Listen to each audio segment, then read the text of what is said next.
और क्या नाम है आपका, दिलीप। ठीक है बेटे, तो आज मैं रिवाइज करा देता हूं शुरू से, और फिर सैटरडे का मैं एक बार बता दूंगा बेटे आप लोगों को, सैटरडे का जरूर बता दूंगा। बाकी फिर कमिंग वीक में तो कोई दिक्कत नहीं आएगी, क्योंकि मंडे को, सॉरी संडे को ना सीए फाउंडेशन का पेपर है, तो हो सकता है मैं सीए इंटर के लिए भी ना आऊं, सैटरडे को अपने घर पे ही उनका रिवीजन करा दूं, ये बात है। ठीक है बेटे, चलो देखो ऐसा है, देखिए सर टॉपिक आज नहीं होगा सर, नहीं बेटे आज टॉपिक नहीं कराएंगे, आज टॉपिक नहीं कराएंगे, इनको पहले थोड़ा बता देते हैं ताकि इनको दिक्कत ना है। सैटरडे से नहीं तो ट्यूसडे से टॉपिक शुरू करेंगे, ठीक है नैन्सी बेटे। और बुक आ गई है, बुक मंगवा लेना आप, बुक आ चुकी है एफएम की, मंगवा लेना। फाइनेंशियल बोल देना हेल्पलाइन नंबर पे कॉल करके, फाइनेंशियल मैनेजमेंट ये पेपर है, सुन लीजिए कुछ ना कुछ तो मिलेगा, छोड़ के मत जाना। अब देखिए हमारा एक सब्जेक्ट है फाइनेंशियल, मैं ज्यादा डिटेल में नहीं बताऊंगा, इसकी क्लास ऑलरेडी हो चुकी है, इतना बता दूंगा कि आपको दिक्कत ना आए। देखिए दो वर्ड नजर आ रहे हैं, एक वर्ड क्या है, एक वर्ड है फाइनेंशियल और दूसरा वर्ड क्या है, मैनेजमेंट है। फाइनेंशियल वर्ड की डेरिवेशन हुई है, या फाइनेंशियल वर्ड डेराइव हुआ है किस वर्ड से, फाइनेंस वर्ड से डेराइव हुआ है फाइनेंशियल वर्ड। और मैनेजमेंट का मतलब क्या है, टू मैनेज, मैनेजमेंट का मतलब क्या है, मैनेज करना। मैनेजमेंट का, आप भी नए आए हैं क्या, अरे ये तो हमारा पुराना स्टूडेंट है। तो फाइनेंस वर्ड से डेरिवेशन हुई है किसकी, किस वर्ड, और मैनेजमेंट का मतलब क्या होता है, तो बताओ जरा, अब थोड़ा सा मतलब बता दो, एफएम का क्या मतलब होगा, फाइनेंस को मैनेज करना। ठीक है, तो मैं लिख सकता हूं एक सेंटेंस, लिख लो भाई तुम तो नए बच्चे हो, तुम तो लिख लो। तो मैं लिख सकता हूं financial management is the management, financial management is the management of finance, financial management is the management of finance. तो सीधी सी मतलब सीधी सी बात निकल कर आई कि फाइनेंस को मैनेज करने के लिए हमें कौन सा सब्जेक्ट पढ़ना पड़ेगा, और बेटे बहुत जरूरी है, क्योंकि घर से आप बाहर निकलेंगे तो आप पॉकेट चेक कर लेंगे, पहले ही पेटीएम का चेक कर लेंगे कि पैसे उसमें है या नहीं है, बिना पैसे के तो बात बनती नहीं है। फाइनेंस वर्ड का मतलब ही हम कह सकते हैं बहुत सिंपल वे में, आम आदमी की भाषा में, मनी, या हम कह सकते हैं फंड्स, या हम कह सकते हैं कैपिटल भी कह सकते हैं, या हम कैश वर्ड भी यूज कर सकते हैं।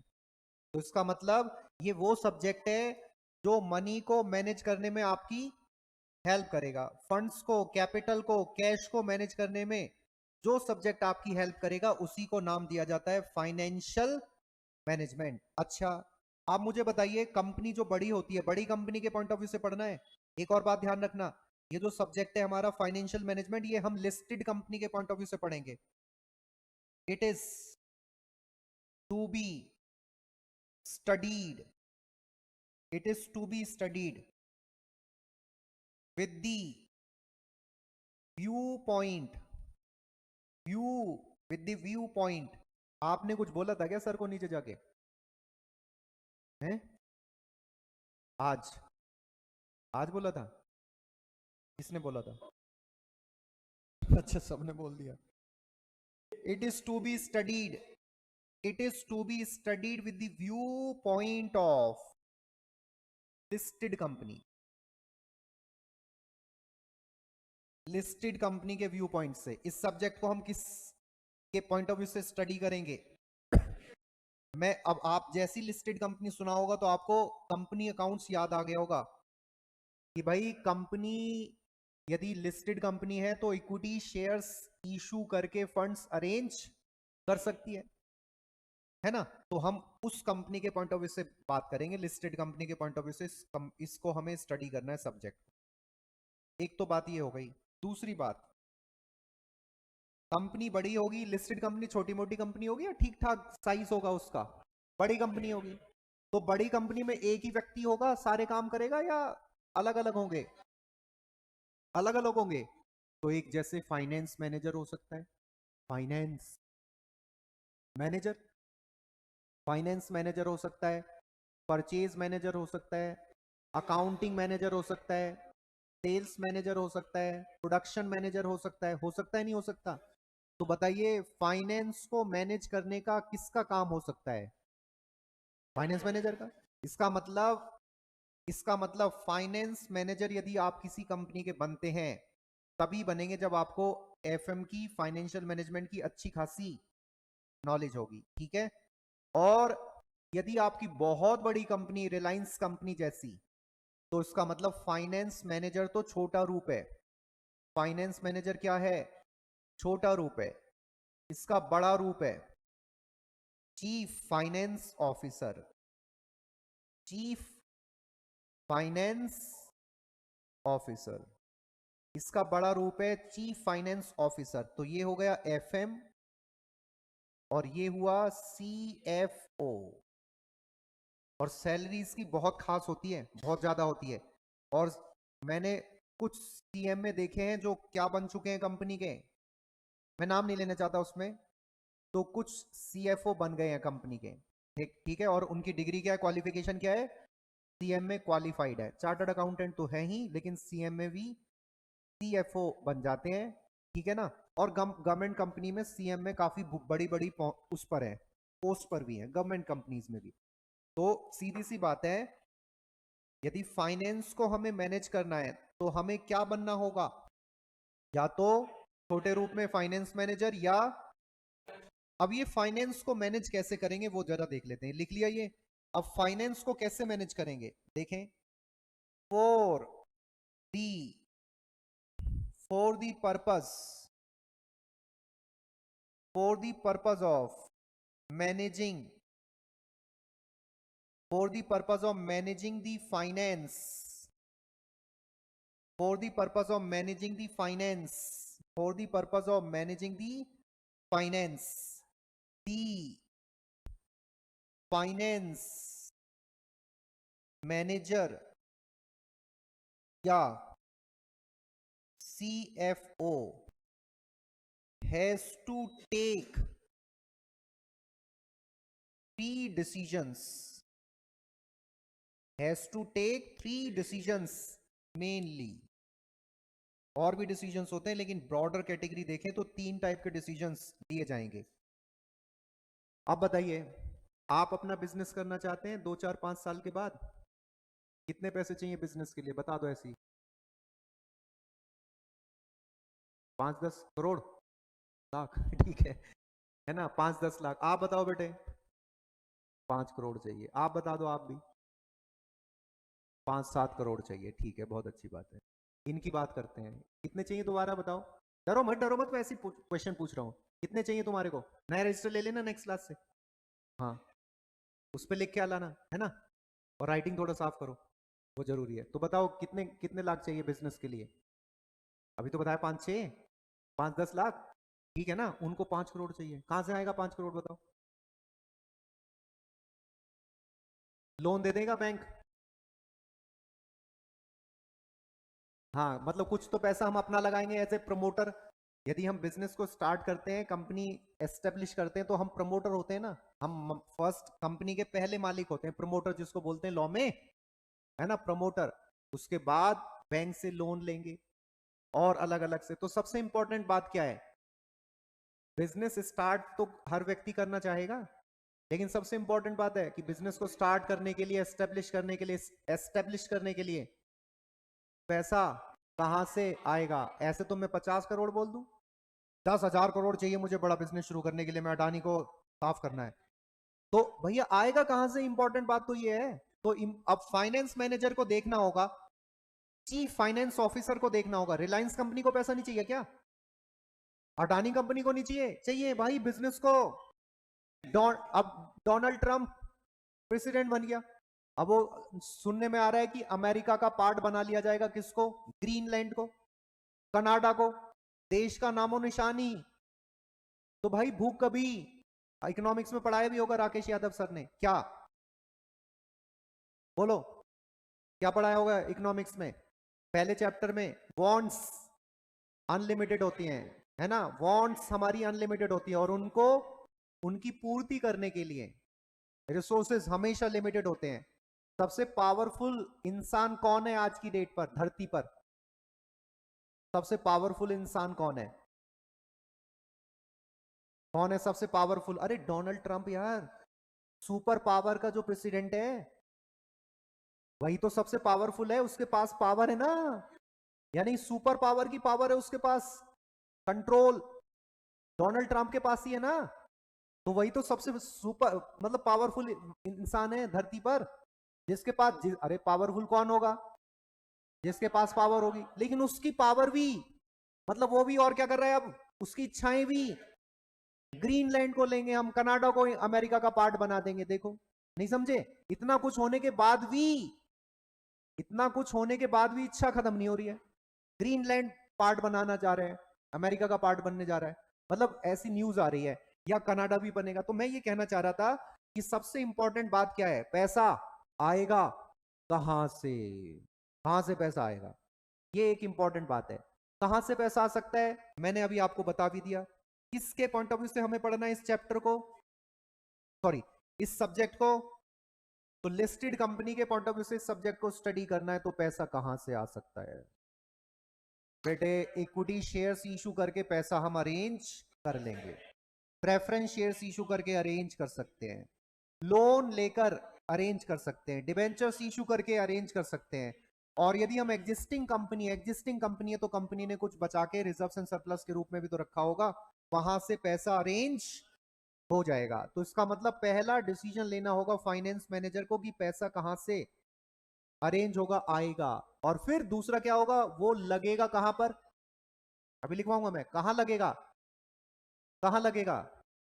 वहां लगाएंगे जहां पर रिटर्न हमारा सबसे कम मिले, सबसे कम मिले रिटर्न, ताकि हम शुरू होने से पहले ही बर्बाद हो जाए। बोलो कहां लगाएंगे बेटे? जहां हमें रिटर्न सबसे ज्यादा होगा, प्रॉफिट सबसे ज्यादा होगा, है ना। जब लेने की बात आएगी तो हम उस जगह से पैसा अरेंज करेंगे जहां पर कॉस्ट हमारी कम से कम रहेगी, लेकिन जब हम लगाएंगे, इन्वेस्ट करेंगे, तो हम चाहेंगे कि रिटर्न मैक्सिमम रहे, और उसके बाद कमाई होगी, और फिर आगे की बात। तो आप लिखिए कितने टाइप के डिसीजंस मैंने बताए, 3 टाइप्स के। तो 3 टाइप्स के कौन कौन से डिसीजंस है वो लिखिए। इन्होंने तो पढ़ा हुआ है पहले, इसलिए बता रहे हैं ये एक ही आवाज में, आप भी ऐसे ही बताओगे, चिंता ना करो। तो पहला, फाइनेंशियल फाइनेंशियल डिसीजंस। भाई जो बच्चे चले गए थे बता देना उनको यार, सेकंड ग्रुप में सर ही एमए पढ़ाएंगे, ठीक है? हाँ बता देना भाई उनको प्लीज, थोड़ा और बच्चे होंगे तो अच्छा रहेगा। और मैंने अभी 1-2 क्लास पहले बताया भी था कि मैं शुरू से, जब से मैंने प्रोफेशनली पढ़ाना शुरू करा, सीए इंटर पे ही हमेशा ध्यान दिया, सीए के कोर्स पर। अब मैंने सीएमए पर भी इस अटेम्प्ट से ध्यान देना शुरू कर दिया है, पहले ध्यान नहीं देते थे, मतलब पहले भी ध्यान देते थे, लेकिन अब मैं थोड़ा ऑनलाइन में भी इस पर थोड़ा और ध्यान देंगे, ठीक है ना। ये बात है, पहले भी ध्यान देता है ऐसा नहीं, लेकिन उसको प्रमोट नहीं करता था कि मैं सीएमए पढ़ाता हूँ, सीएमए पढ़ाता हूँ, बस यहाँ पर ही आके पढ़ाया मैंने सीएमए। लेकिन अब मैं बाहर भी बता सकता हूँ कि मतलब मन कर रहा है कि मैं बताऊंगा बाहर भी कि मैं सीएमए भी पढ़ाता हूँ, ठीक है, ये बात है। बाकी कोई कमी नहीं थी पहले भी यार। फाइनेंशियल डिसीजंस मतलब रिवीजन भी कराएंगे इस बार आपका, सीए वाले बच्चों के साथ करा देंगे, बात तो एक ही है, आपको तो रिवीजन से मतलब। फाइनेंशियल डिसीजंस, और उसके बाद investment decisions, financial decisions, investment decision. जैसे मतलब बच्चे फेल हो जाते हैं तो उनको, कुछ बच्चों को फास्ट टैग चाहिए, कुछ कुछ चाहिए, कुछ कुछ चाहिए, है ना। तो इसी तरीके से मैं सीएमए का रिजल्ट के बाद फरवरी 22 या 20 के आसपास रिजल्ट आता है ना शायद, 20-22 के आसपास आएगा। तो जो बच्चे जैसे मान लेते हैं किसी को चाहिए तो फास्ट टैग भी उसको अवेलेबल कर देंगे, है ना। ऐसे तो उस पहले मैं करता नहीं था, लेकिन अब करेंगे, क्योंकि इसमें भी काफी बेचारे बच्चे हैं जो मतलब परेशान रहते हैं। तो फाइनेंशियल डिसीजंस, इन्वेस्टमेंट डिसीजंस और डिविडेंड डिसीजंस, और सीए फाइनल, सीएमए फाइनल भी शुरू कर दिया हमने। पिछली बार तो बहुत सारे बच्चों ने बोला था मेरे को, लेकिन मैंने कहा कि भाई पढ़ाना नहीं है यार मुझे, तो अब इस बार हमने सीएम में फाइनल भी शुरू कर दिए, तो आप पहले जल्दी से जल्दी फाइनल में आए और फिर शुभ आरंभ करें। तो फाइनेंशियल डिसीजंस, इन्वेस्टमेंट डिसीजंस और डिविडेंड डिसीजंस। फाइनेंशियल डिसीजंस का मतलब का क्या है? पैसा कहां से आएगा? From where? From where to raise? From where to raise the required funds. अब जैसे आपने बताया था कि मुझे 5 से 10 लाख चाहिए, उनको चाहिए 5-7 करोड़, इनको भी चाहिए 5 करोड़, बाकियों से मैं पूछ चुका था इसलिए पूछा नहीं। तो from where to raise the required funds, कहां से रेज करेंगे? इसको टेक्निकल नाम दिया जाता है क्या? Financial decisions. ठीक है ना? Financial decisions. इन्वेस्टमेंट डिसीजंस का मतलब क्या है? Where to invest the arranged, जो अरेंज कर लिया पहले स्टेप में, अरेंज्ड फंड्स। बुक में पता है क्या करा हुआ है? बुक में पहले ये वाला डिसीजन दिया हुआ है। क्या ये होना चाहिए पहले? भाई पहले तो फाइनेंशियल होना चाहिए। पैसा आया नहीं है, मैं कह रहा हूं इन्वेस्ट करूंगा, इन्वेस्ट करूंगा। कहां करूंगा इन्वेस्टमेंट जब पैसा ही नहीं अरेंज हुआ? तो पहले फाइनेंशियल डिसीजंस होगा। फाइनेंशियल डिसीजंस की जगह ना फाइनेंसिंग वर्ड भी लिख लेना। फाइनेंसिंग डिसीजंस, क्या वर्ड लिख लेना? Financing decisions. From where to raise the required funds. Investment decisions का तो मतलब आप समझ ही रहे हैं, इन्वेस्टमेंट की जगह इन्वेस्टिंग डिसीजंस भी कह सकते हैं। क्या बोल सकते हैं? इन्वेस्टिंग। तो from where to raise the required funds, where to invest the arranged funds. Dividend का मतलब आप समझते हैं, आपने अकाउंट्स में पढ़ा होगा, कंपनी की कमाई होती है, कंपनी उस कमाई में से कुछ पार्ट डिविडेंड देती है और कुछ पार्ट रिटेन कर लेती है। पढ़ा होगा ना ऐसा? तो इसका मतलब यदि हमने डिविडेंड ज्यादा दिया तब दिक्कत, कम दिया तब दिक्कत। ज्यादा देंगे तो शेयर होल्डर तो खुश हो जाएंगे, इक्विटी शेयर होल्डर तो खुश हो जाएंगे, लेकिन हमें री इन्वेस्टमेंट करने के लिए पैसा हमारे पास कम रहेगा, हमें दिक्कत आ जाएगी, फिर दोबारा अरेंज करना पड़ेगा। इसीलिए, और यदि हमने कम दिया तब भी दिक्कत है। हमने कम दिया तो वो शेयर होल्डर नाराज हो जाएंगे बेचारे, नाराज होंगे तो वो क्या करेंगे? शेयर बेच बेच कर जाना शुरू करेंगे, हमारी कंपनी की वैल्यू कम हो जाएगी। ऐसा भी नहीं चाहेंगे, तो हमें क्या करना है? Has to make balance, has to make balance between dividend, dividend distributed, dividend distributed and retain earnings को ही रिजर्व्स एंड सरप्लस कहा जाता है। रिटेन अर्निंग्स को ही क्या कहा जाता है? रिजर्व्स एंड सरप्लस कहा जाता है। ठीक है? तो has to make balance between dividend distributed and retained earnings. Retained earnings clear है या नहीं? चलो जी, यहां तक नोट कीजिए प्लीज। अब पैसा कहां से अरेंज होगा? तो यहां लिखिए, फंड्स में be arranged from various sources of finance. Funds may be arranged from various sources of finance. कौन कौन से हो सकते हैं वेरियस सोर्सेज ऑफ फाइनेंस? एक हो सकता है long term, long term sources. Long term sources में लिखते रहिएगा प्लीज। लॉन्ग टर्म सोर्सेज में क्या होगा? इक्विटी शेयर, प्रेफरेंस शेयर्स हो सकता है। पढ़ा है ना ये सब अकाउंट्स में आपने फाउंडेशन में? प्रेफरेंस शेयर्स हो सकता है,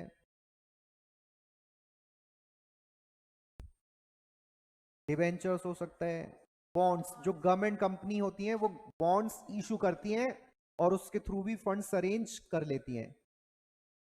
इसके बाद बैंक लोन, ये भी लॉन्ग टर्म है, 4-5 साल के लिए लोन लिया, बैंक लोन्स। इन तीनों को डेट्स कहा जाता है।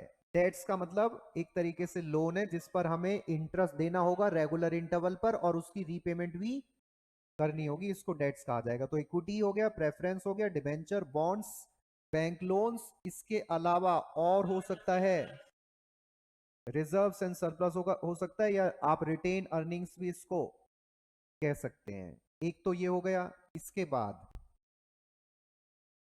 Short term sources of finance, short term sources of finance, ये हो सकता है एडवांसेस फ्रॉम दी कस्टमर्स, है ना, advances from the customers, loan for less than a year. Business को चलाने के लिए हमने लोन लिया भैया, हमें बिजली का बिल देना है, रेंट देना है और स्टाफ की सैलरी देनी है, उस पर्पस के लिए हमने लोन लिया। जैसे ही हमारे डेटर से पैसा आएगा हम आपको पे कर देंगे, ठीक है। एक सेकेंड।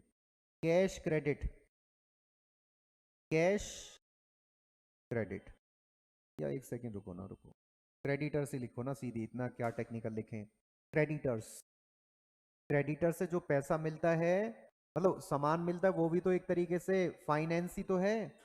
आपके पास पैसे नहीं है, आप उधार लेके आ गए, उसके बदले में आपको बाद में पेमेंट करनी पड़ेगी, क्रेडिटर्स, ठीक है।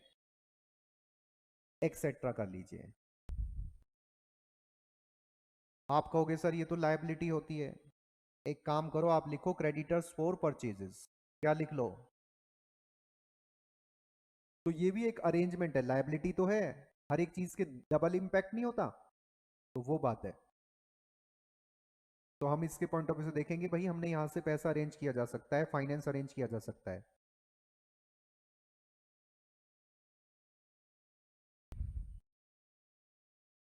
चलो जी, ये हो गया। अब जब भी हम पैसा अरेंज करते हैं तो अरेंज करने की कुछ ना कुछ तो कॉस्ट आएगी। उस कॉस्ट को हम चाहेंगे कि वो मैक्सिमम हो या मिनिमम, तो हम चाहेंगे ओवरऑल, ये मैं डिस्कस भी करूंगा, overall cost of capital should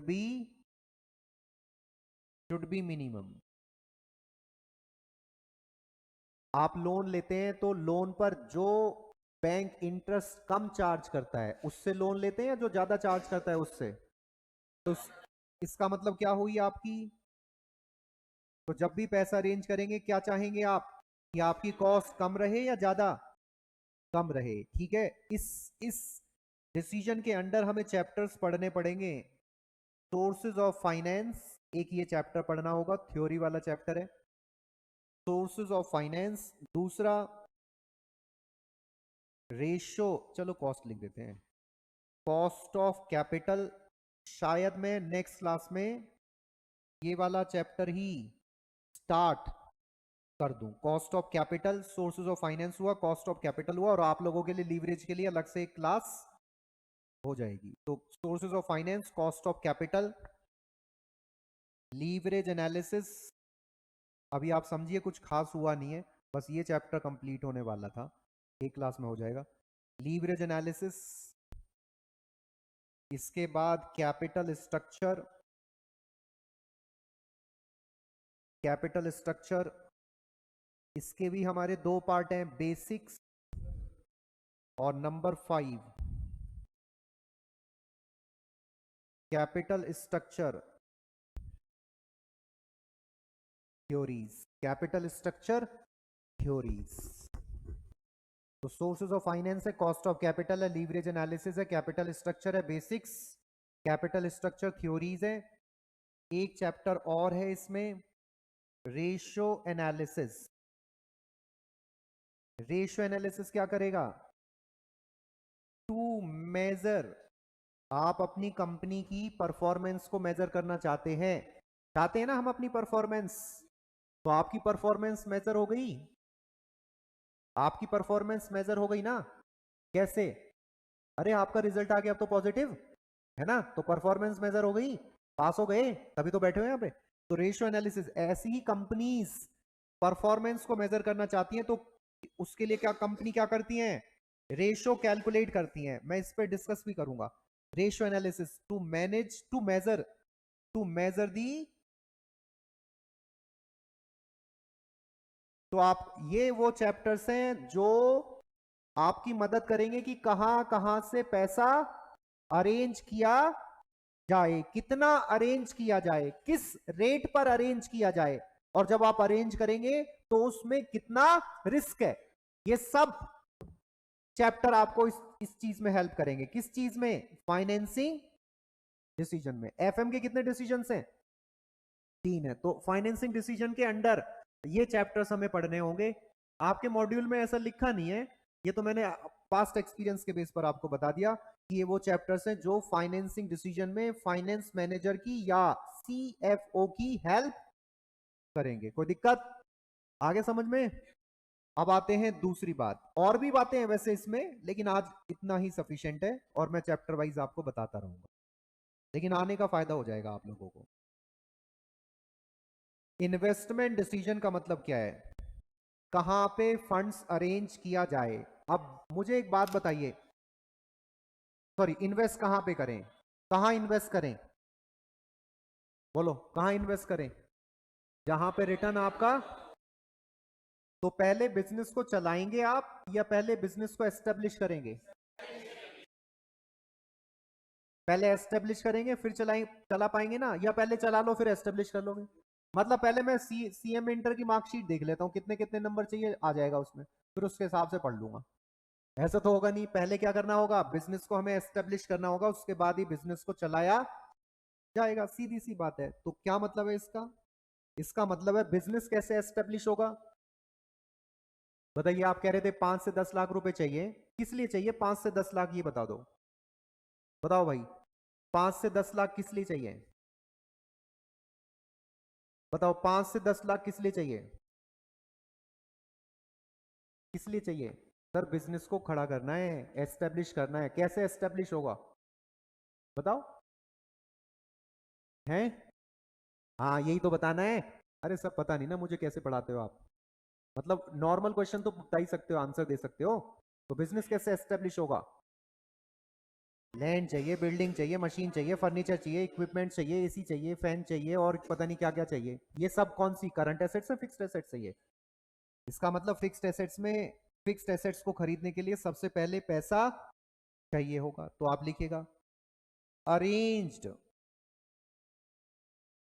funds can be invested in, arranged funds can be invested in, arranged funds invested in, star लगा के लिखेगा पहला, फिक्स्ड एसेट्स, जिसमें आपकी लैंड बिल्डिंग है,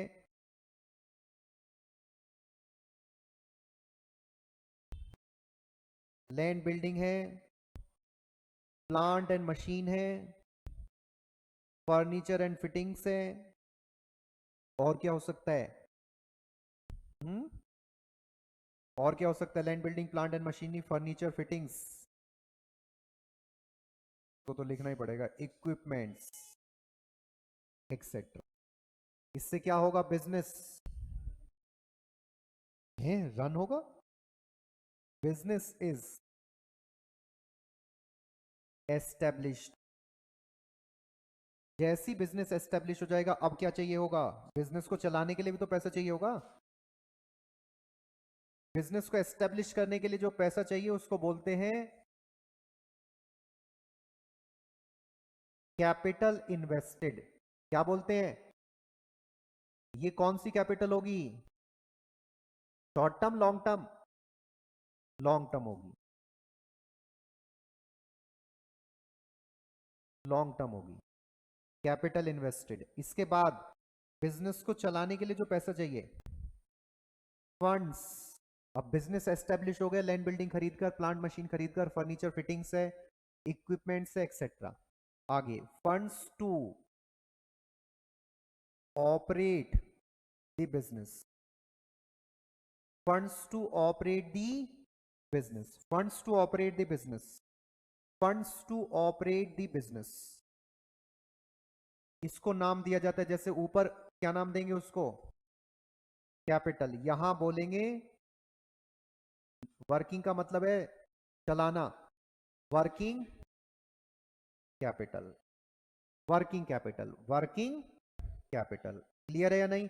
तो इसका मतलब funds to operate the business को क्या नाम दिया जाएगा, और जो मशीन फर्नीचर इनमें जो पैसा लगा है उसको नाम दे सकते हैं खाली आप कैपिटल। और ये दूसरी कौन सी होगी? अब वर्किंग कैपिटल किस लिए चाहिए? परचेज ऑफ रॉ मटेरियल 10 साल के लिए एक बार में खरीद लेंगे, या जितना बनाना है उसके हिसाब से खरीदेंगे? इसके बाद पेमेंट टू, आपकी एमए की क्लास कितने बजे होती है? अच्छा सुबह होती है, ओहो। तो परचेज ऑफ रॉ मटेरियल है, पेमेंट टू वर्कर्स है, या हम क्या कह सकते हैं, लेबरर्स। इसके बाद payment of rent, repairs and other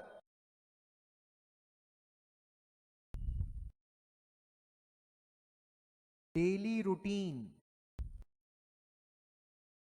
other daily routine works, इन सब के लिए पैसा चाहिए, उसको क्या नाम देंगे?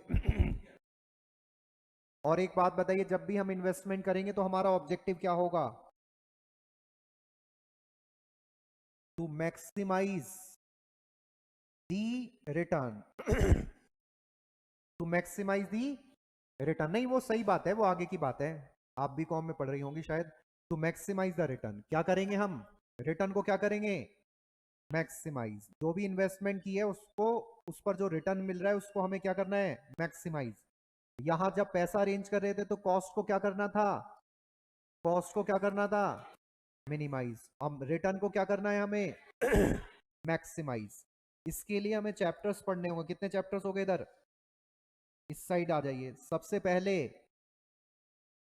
Time value of money, 5 number का एक क्वेश्चन आ जाता है, इसी से आपकी बुक की शुरुआत हुई है, कराएंगे इसको भी। टाइम वैल्यू ऑफ मनी आपने फाउंडेशन में भी किया होगा, time value of money. Next है, ये सबसे बढ़िया चैप्टर है, इसको नाम दिया जाता है इन्वेस्टमेंट डिसीजंस। इन्वेस्टमेंट डिसीजंस को ही सिंपली कहा जाता है कैपिटल बस्टिंग। जब भी हम इन्वेस्टमेंट करेंगे, कहां करें कहां ना करें, उसके लिए हमें कुछ टेक्निक्स को स्टडी करना पड़ेगा, उसके लिए एक चैप्टर है, इंपॉर्टेंट चैप्टर है ये, capital budgeting techniques. Number 8, working capital management, working capital management decisions, working capital management, working capital management decisions. इसमें बहुत सारे टॉपिक्स होंगे जो आगे हम डिटेल में डिस्कस करेंगे। ऊपर करें, आ रहा है नजर? नहीं, अभी तो जस्ट पहली क्लास है ना ये आप लोगों की, इसलिए मैं इतना समझा दूंगा कि आपको समझ में आ जाएगा कि करना क्या है। ठीक है, करना क्या है वो समझ में आ जाएगा। बोल देना भाई सबको एमए के लिए कि सर सर आ गए हैं दोबारा। ठीक है, तो थोड़ा अवकाश पे गए थे तो वापस आ गए, ताकि और भी बच्चे, उनको भी बोल देना जो फर्स्ट ग्रुप में, वैसे मिल ही जाएगा कल मेरे को। तुम फर्स्ट ग्रुप में जाते हो तो उनको बता देना कि सर ही पढ़ा रहे हैं सेकंड में। वो कह रहे थे ना, नाम क्या, अमन नाम है उसका, एक बच्चा था, तुम्हारे को कह रहा हूँ मैं, आपको बता देना, मतलब बता देना, कहने का मेरा मतलब है ग्रुप पे मत बताना, वैसे बता देना। चलो यहां तक क्लियर है या नहीं? चलिए जी, अब आते हैं, ये हो गया कंप्लीट हमारा सेकंड पार्ट। अब इस यहां तो एक ही चैप्टर है, और वो है हमारा डिविडेंड डिसीजंस। कितना डिविडेंड दें कितना ना दें। नेक्स्ट चैप्टर मिसलेनियस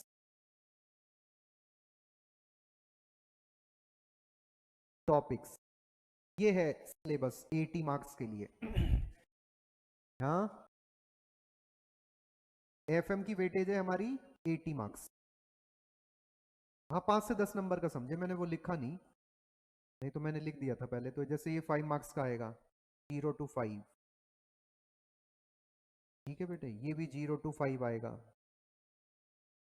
ये आएगा 5 to 10, ये 5 to 10, ये 5 to 0 to 5 कह लीजिए, इसमें से 0 to 5 और 5 to 10। रेशो भी आप लिख लीजिएगा 5 to 10, 5 से 10 के बीच में आएगा। इधर 0 to 5 हो गया। ये बड़ा चैप्टर है, ये बड़ा चैप्टर है एक हमारा, इसके लिए लिख देना। ये इनफैक्ट दोनों बड़े चैप्टर्स हैं। ये हो गया ना, तो आप समझ लीजिए 40 से 50% यही है। इतने बड़े चैप्टर हैं ये दोनों, ठीक है। 40% वेटेज इनकी है दोनों की। इसमें छोटे छोटे चैप्टर्स और हैं, वो मैंने लिखे नहीं है, आप लगा लीजिए 10 से 15। और यहां भी कितना इसके लिए 10 to 15 मार्क्स। 10 to, अभी आप बुक मिल गई होगी 2 वॉल्यूम में, एक एमसीक्यू की बुक मिलेगी, नहीं तो मॉड्यूल से ही करा दूंगा, है वैसे एमसीक्यू की बनाई हुई है मैंने, कॉस्टिंग में तो दे ही नहीं पाया तुम्हारे को यार, ठीक है। ठीक है या नहीं बोलो, चलो नोट कर लीजिए पहले इसको। तो ये चैप्टर्स होंगे हमारे मिला जुला कर ये चैप्टर्स होंगे हमारे मिला जुला कर।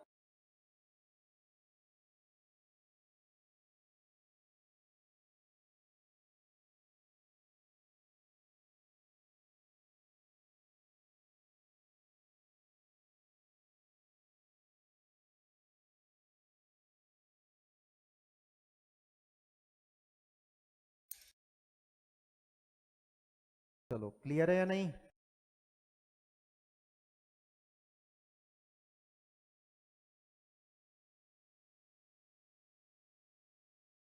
बोलो बोलो।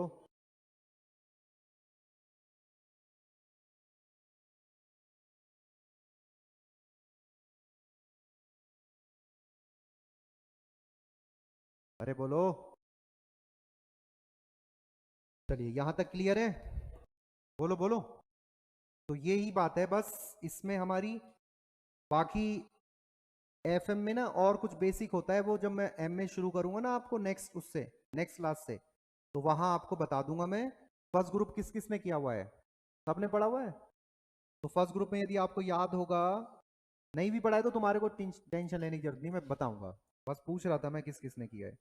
टोटल, जो टोटल कॉस्ट होती है, कॉस्ट तो पढ़ी होगी ना आपने, टोटल कॉस्ट को दो पार्ट्स में डिवाइड करते हैं डिसीजन लेने के लिए, एक वेरिएबल कॉस्ट और एक फिक्स। जब भी हमें डिसीजन लेना है तो हमें टोटल कॉस्ट को दो पार्ट्स में, ये मैं एमए में डील कर दूंगा, ये मैं किस में, जब पहली क्लास लूंगा ना एमए की, तब आपको बता दूंगा कि एमए में ये बेसिक बातें हैं जो एमए में भी काम आएंगी, कॉस्टिंग में भी काम आएंगी और इसमें भी काम आएंगी। एक तीर से तीन निशाने हो जाएंगे हमारे, है ना, ये बात है। हालांकि मैं कॉस्टिंग में बता चुका हूं, फिर भी आप लोगों को एमए में बताऊंगा शुरू में, बस इतनी सी बात है, ठीक है। ये सारे चैप्टर्स हैं, इसमें हमारे छोटे छोटे और चैप्टर्स हैं इसमें, जैसे वर्किंग कैपिटल को एस्टिमेट करना है, डेटर्स मैनेजमेंट है, कैश मैनेजमेंट है, क्रेडिटर्स मैनेजमेंट है, ये सारे टॉपिक हैं इस चैप्टर के अंडर, इसीलिए ये कितने का है।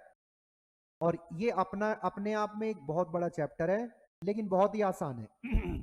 तो कोई मुश्किल बात नहीं है, हल्की सी टेक्निकलिटी है इसमें, और आराम से करेंगे तो ये सब्जेक्ट बहुत प्यारा लगेगा आपको, और बड़े इंपॉर्टेंट सब्जेक्ट है प्रैक्टिकल लाइफ के लिए। सबसे पहले यही सब्जेक्ट होना चाहिए, अकाउंट्स तो बाद में करेंगे, पैसा तो होना चाहिए पहले। कंपनी के पास पैसा ही नहीं है, अकाउंटेंट कह रहा है मुझे अकाउंटिंग डिपार्टमेंट में रख लो, कहां से रखेंगे उसको भाई? तो सबसे पहला डिपार्टमेंट यही होना चाहिए, सबसे पहले यही सब्जेक्ट होना चाहिए। लेकिन मजे की बात है ये सबसे बाद में होता है, उधर भी है, सी एंटर में भी ऐसा ही है, यहाँ भी ऐसा ही है। लेकिन ये बड़ा इंपॉर्टेंट है, क्योंकि बिना पैसे के तो कोई भी बात नहीं बन सकती। टैक्स तो बाद में देंगे, पहले बिजनेस को चलाने के लिए पैसा तो होना चाहिए, तभी तो प्रॉफिट होगा, प्रॉफिट होगा तो टैक्स दिया जाएगा, तो टैक्स भी बाद में ही आना चाहिए। नहीं, लेकिन उनको तवज्जो इंस्टीट्यूट्स ज्यादा देते हैं, इसलिए वो पहले फर्स्ट ग्रुप में आ जाते हैं। जबकि ये होना चाहिए सबसे पहले, क्योंकि पैसा कहां से आएगा, कहां इन्वेस्ट करें, ठीक है, ये सबसे इंपॉर्टेंट बात है।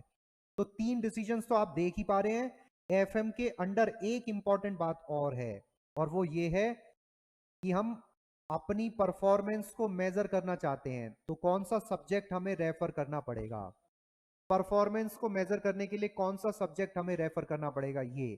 तो इसमें एक्चुअली 4 बातें हो गई कि बिजनेस की परफॉर्मेंस को मेजर करना चाहते हैं, और फाइनेंसिंग डिसीजंस करना चाहते हैं, कहां से पैसा आएगा, इन्वेस्टमेंट डिसीजन लेना चाहते हैं, डिविडेंड डिसीजन लेना चाहते हैं, बिजनेस की परफॉर्मेंस को मैनेज करना चाहते हैं, मेजर करना चाहते हैं, कैलकुलेट करना चाहते हैं, तो उसके लिए आपको ये सब्जेक्ट पढ़ना पड़ेगा जिसका नाम है फाइनेंशियल मैनेजमेंट। अब बेसिक आइडिया मिल गया। चलो थोड़ा और बता दें। चलिए एक काम करिए, आपने तो लिखा हुआ है, वैसे एमए में मैं बताऊंगा फिर भी। देखिए, फॉर दी पर्पस, इस सब्जेक्ट में कोई चैप्टर स्टार्ट करने से पहले, कोई भी चैप्टर स्टार्ट करने से पहले ये बेसिक बातें जानना जरूरी है। फॉर द पर्पस, ये थ्योरी नहीं है, ये सब प्रैक्टिकल है। For the purpose of decision making, for the purpose of decision making, ये कॉस्ट अकाउंटिंग की बातें हैं। Total cost is classified, total cost is classified into, total cost is classified into, पहला पार्ट, एक पार्ट होगा fix cost का। Fix cost को भी 2 पार्ट्स में डिवाइड कर सकते हैं हम, फिक्स कॉस्ट को भी 2 पार्ट्स में डिवाइड कर सकते हैं। एक होगा फिक्स्ड,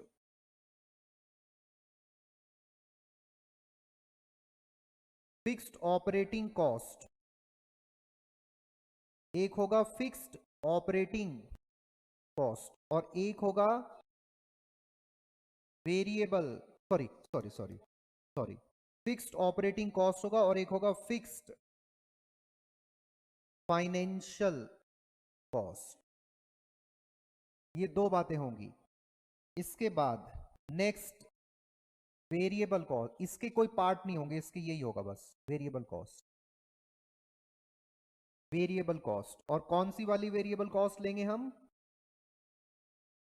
बिजनेस को चलाने से रिलेटेड। ऑपरेटिंग वर्ड का मतलब है चलाना।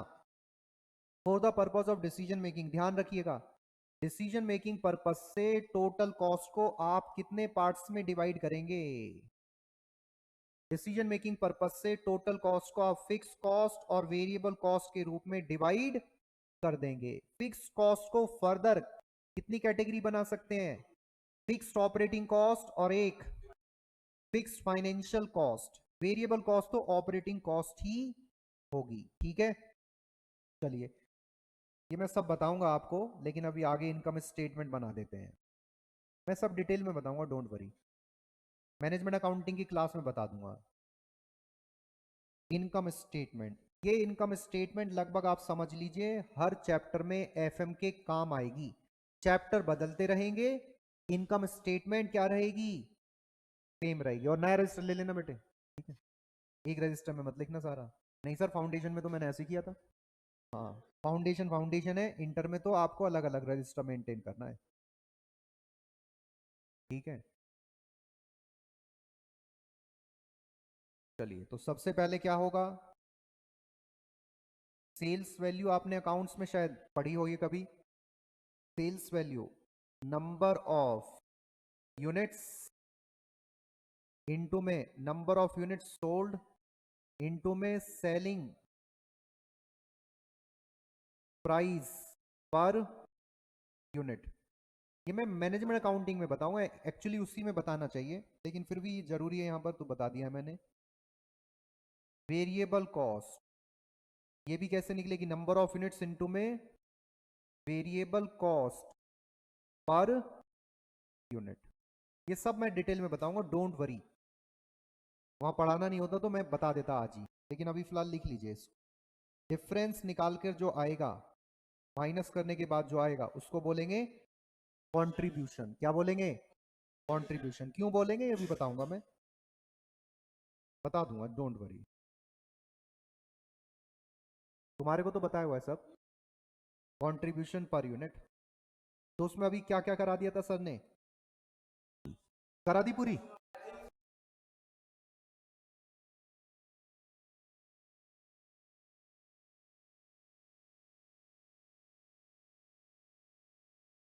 ऑपरेटिंग कॉस्ट, चलो कोई नहीं कोई नहीं, अभी कोई दिक्कत वाली बात नहीं, आराम से हो जाए।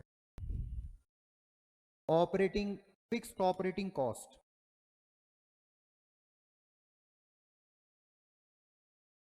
Fixed operating cost. तो जैसी फिक्स्ड ऑपरेटिंग कॉस्ट डिडक्ट करेंगे तो ऑपरेटिंग प्रॉफिट आना चाहिए। Operating cost, sorry, operating profit. Operating profit का ही दूसरा नाम है EBIT, earning before interest and tax बोलते हैं इसको, या एक नाम और इसका है पीबीआईटी। अभी मैं फुल फॉर्म भी लिख दूंगा, profit before interest and tax minus interest on debts, जिसमें डिबेंचर भी आ जाएंगे, लोन भी आ जाएगा और बॉन्ड्स भी आ जाएंगे।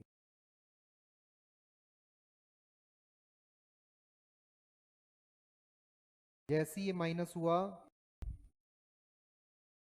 टैक्स से पहले की इनकम, ईबीटी या पीबीटी या टैक्सेबल प्रॉफिट भी कह सकता हूं मैं, इनकम भी कह सकता हूं, जिस पर टैक्स लगेगा, फिर माइनस कर देंगे इनकम टैक्स, फिर आ जाएगा ईएटी या पीएटी, या इनकम टैक्स के बाद, इनकम टैक्स के बाद की, फिर माइनस करेंगे प्रेफरेंस डिविडेंड, प्रेफरेंस डिविडेंड हम माइनस कर देंगे, तो फिर आ जाएगा earnings available to equity share holders, जिसको शॉर्ट में मैं नाम बोलता हूं EAESHS। यदि हम इसको डिवाइड कर देंगे नंबर ऑफ इक्विटी शेयर्स, तो ये आ जाएगा EPS आ जाएगा,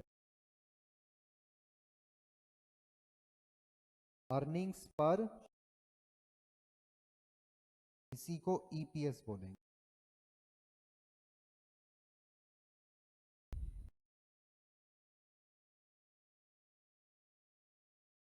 इसी को क्या नाम दिया जाएगा? EPS, इसी को नाम दिया जाएगा EPS। EPS, चलो वेरिएबल कॉस्ट के एग्जांपल दे देता हूं ताकि आपको समझ में आ जाए कि डिडक्ट क्यों कर रहे हैं, फिक्स कॉस्ट से पहले डिडक्ट क्यों कर रहे हैं। अब लोन हमने लिया तो उस पर इंटरेस्ट देना पड़ता है, इंटरेस्ट हमारा फिक्स्ड होता है या हर महीने बदलता रहता है? फिक्स्ड होगा तो वो फिक्स कॉस्ट है। लेकिन वो कौन सी कॉस्ट है? फिक्स्ड फाइनेंशियल कॉस्ट है। क्यों? क्योंकि हमने लोन अरेंज करा, मतलब पैसा अरेंज कर लिया, फाइनेंस अरेंज कर लिया, फाइनेंस अरेंज करा, उस पर हमारी फिक्स कॉस्ट इनकर्ड हो रही है, तो उसको फिक्स्ड ऑपरेटिंग कॉस्ट नहीं बोलेंगे। वो बिजनेस को चलाने से संबंधित, वो पैसा अरेंज करने से रिलेटेड है, इसीलिए उसको फिक्स्ड फाइनेंशियल कॉस्ट कहा जाता है। लेकिन फैक्ट्री का रेंट, ऑफिस का रेंट, परमानेंट एम्प्लॉय की सैलरी, इंश्योरेंस का खर्चा, ये भी फिक्स कॉस्ट है। रेंट फिक्स होता है, वेरिएबल। ये मैं बताऊंगा अभी एग्जांपल के साथ, अभी थोड़ा एक छोटा सा एग्जांपल दे देता हूं, जब आएंगे हम मैनेजमेंट अकाउंटिंग में तो मैं डिटेल में लिखवा दूंगा इसको। इनको तो लिखवा चुका, लेकिन लिखवा देंगे आपको भी, क्योंकि एमएमए तो बताना ही है ना। फिर चैप्टर शुरू कर देंगे एक आपको। आपने नहीं पढ़ा ना फर्स्ट ग्रुप में? और किस किस ने नहीं पढ़ा फर्स्ट ग्रुप? आपने भी अभी नहीं पढ़ा? जून में अटेम्प्ट है दोनों? अच्छा, पानी है नहीं है? मतलब ऐसे ही पानी चाहिए था ना।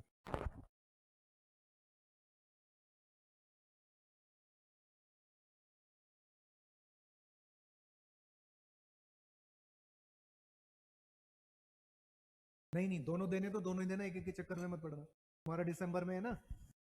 एक देना चाहते दोनों? दोनों ही देना भाई, एक के चक्कर में मत पड़ना, दोनों ही बेस्ट रहते हैं।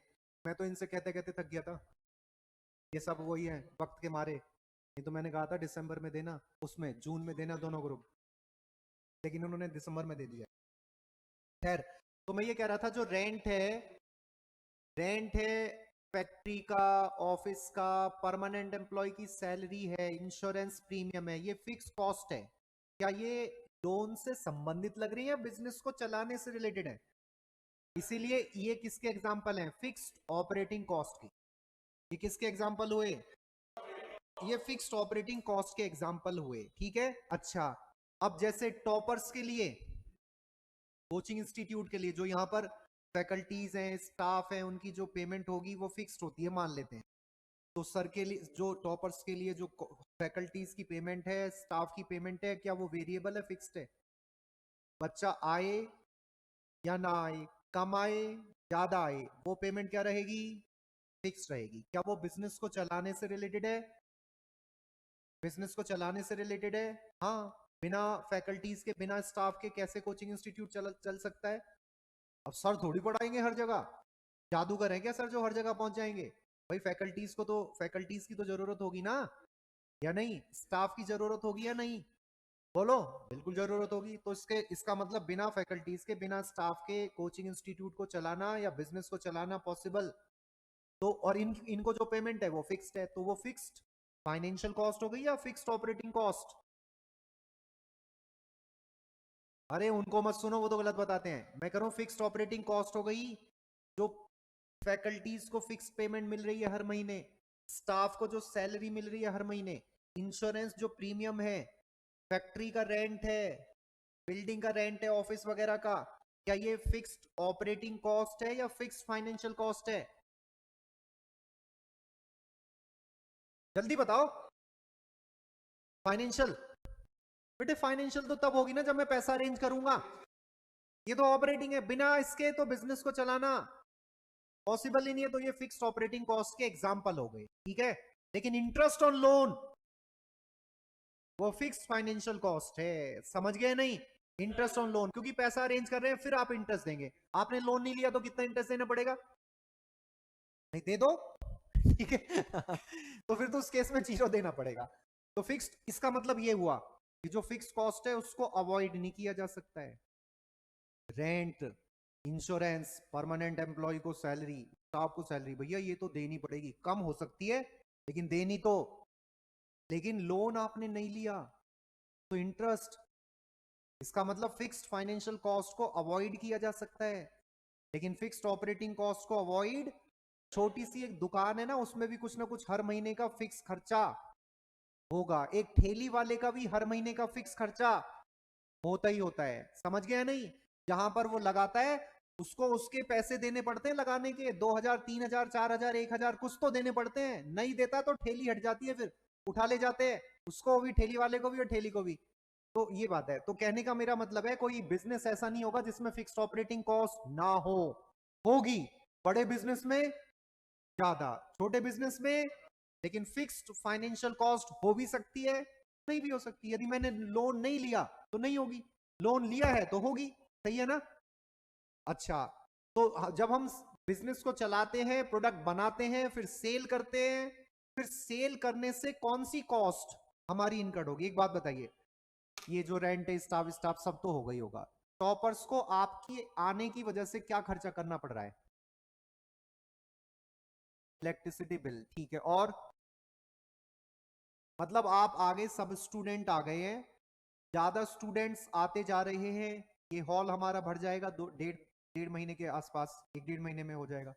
तो हॉल भर जाएगा, बच्चे ज्यादा आ रहे हैं, तो टॉपर्स की कॉस्ट भी बढ़ती जा रही है आपकी वजह से। कम बच्चे थे, कम थी, नहीं थे, बिल्कुल नहीं थी, लेकिन आप बढ़ते जा रहे, बढ़ते जा रहे, बढ़ते जा रहे, बढ़ते जा रहे, बढ़ते जा रहे हैं। तो बताओ जरा, कौन सी कॉस्ट टॉपर्स की कोचिंग इंस्टीट्यूट की बढ़ेगी?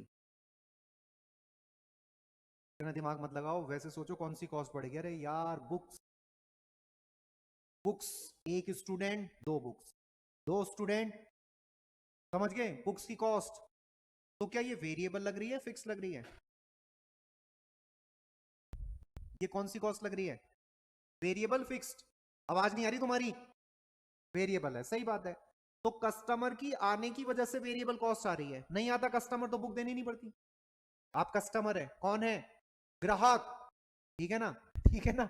आप कस्टमर है तो इसका मतलब आप आए तो खर्चा हुआ, नहीं आते तो कौन सा खर्चा होता है आपकी वजह से, कस्टमर की वजह से? फिक्स्ड या variable?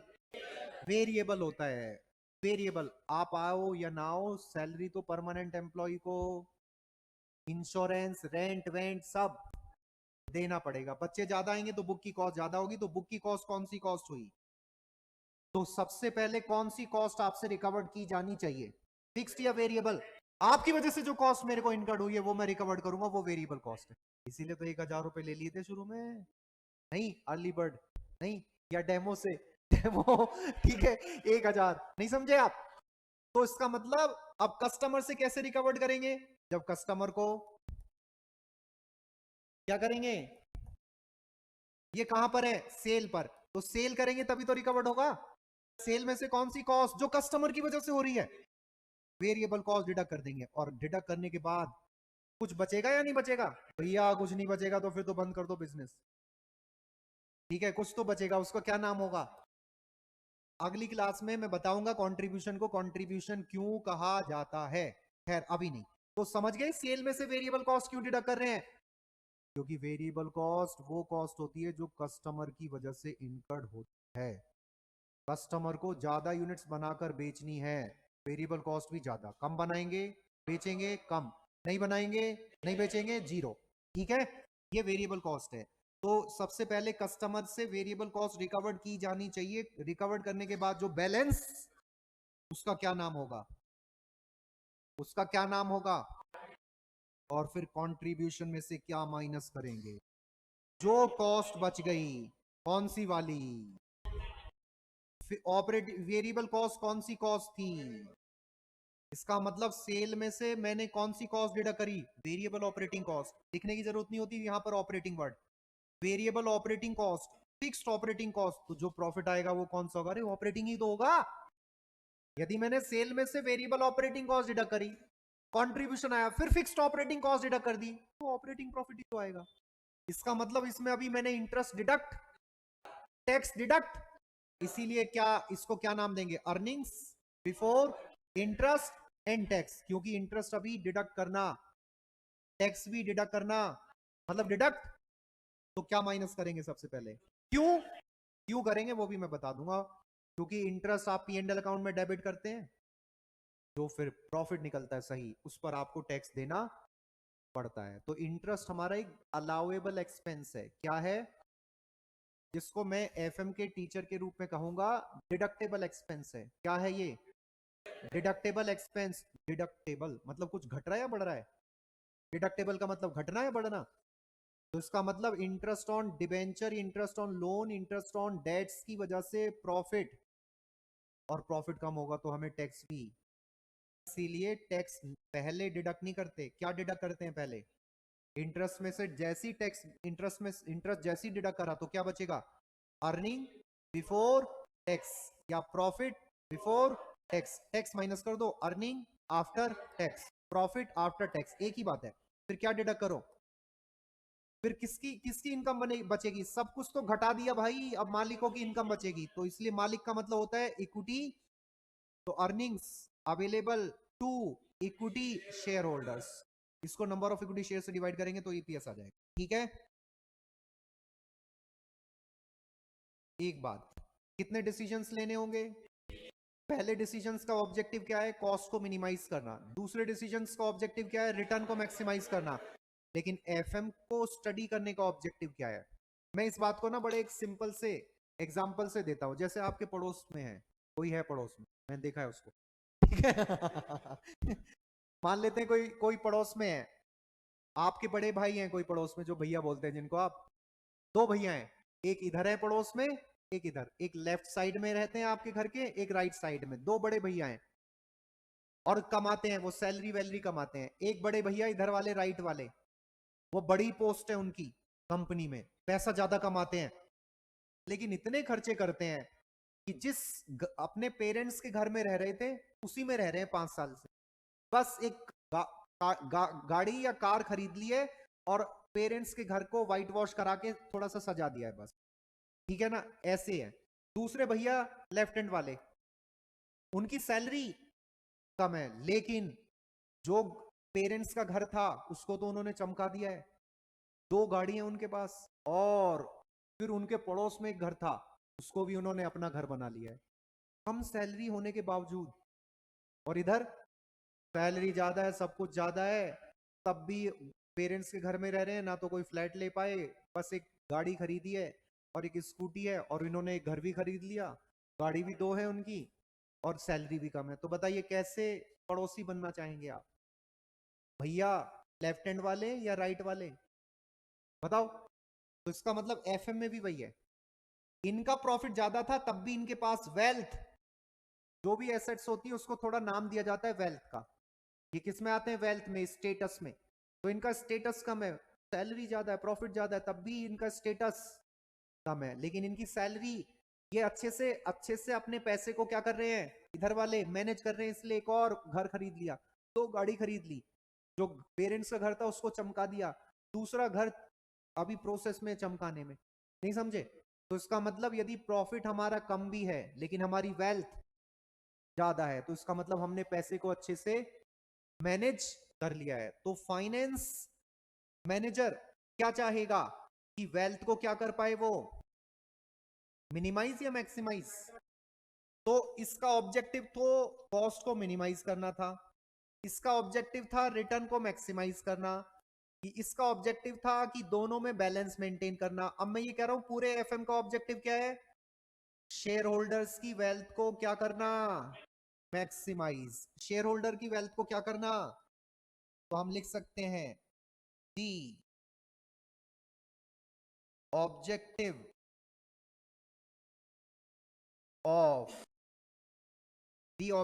Of financial, the objective of financial management, the objective of financial management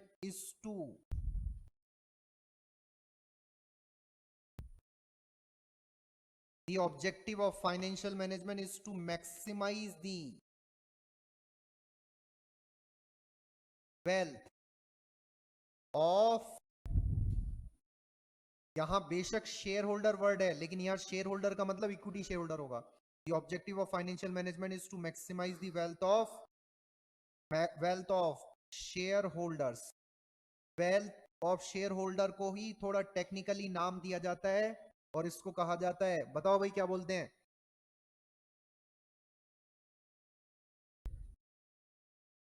market value of, यहां शेयर्स में लिख रहा हूं तो आप इक्विटी शेयर से समझेंगे, ध्यान रखना।